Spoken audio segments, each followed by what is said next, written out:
Barbara Streisand. Monsieur Colonel, vous vous présentez à toutes les élections depuis 1994. Les cantonales, les municipales, les législatives, les régionales, les européennes. Pourquoi? Pourquoi pas? On a du mal à comprendre, par exemple, pourquoi vous faites aux dernières cantonales 0 voix, 0% des voix. Ça veut dire que même vous n'avez pas voté pour vous-même. Bah, c'est que je me connais, hein. Je sais des choses. Les politiciens, je n'en dirai pas plus. Tous pourris, c'est ça que vous voulez dire? Non, c'est surtout que nous vivons une démocratie en carton-pâte, en papier mâché. Toutes les décisions se prennent dans les métropoles alors qu'on nous demande de voter au cantonal ou au municipal. Hein. Un autre exemple encore plus flagrant, au référendum sur Maastricht, on a voté non. Eh bien, on a quand même appliqué les accords de Maastricht. Ah bon?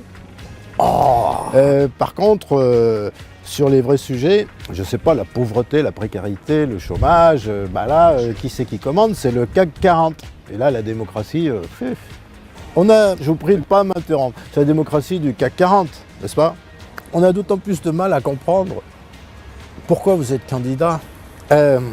Candidat, latin candidatus, ça veut dire vêtu de blanc, candide. Je vais vous poser une petite question. Quel est le pays qui a une classe dirigeante politico-économique qui s'en met plein les poches, des prébendes, de la corruption, qui règne sur 25% de sa population qui est dans la pauvreté, avec la moitié pratiquement de ces jeunes au chômage, où il y a des millions de gens qui vont dans la rue pour manifester sans que ça produise rien? De quel pays s'agit-il? Petit A, l'Égypte, petit B, la Tunisie, petit C, la France. Et si vous avez la réponse, vous pouvez me téléphoner, vous avez gagné. Vous êtes, à ce qu'il paraît, obsédé par le chômage. Répétez-moi votre question. Vous êtes, à ce qu'il paraît, obsédé par le chômage. Le chômage, voyez-vous, c'est la triple peine. Non seulement on est exclu de la vie sociale, de la vie économique, des revenus, de tout ce que vous voulez, et de la retraite.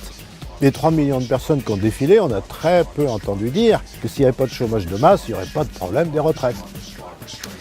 Vous croyez que les chômeurs ils vont avoir une retraite, vous? Je ne sais pas, mais si vous permettez, c'est moi qui pose les questions. En conclusion, je lance un appel à l'abstinence. Je veux dire à l'abstention.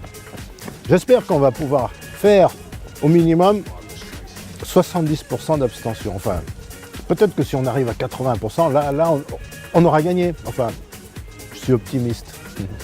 Merci monsieur, merci et bonne chance pour votre élection. Merci.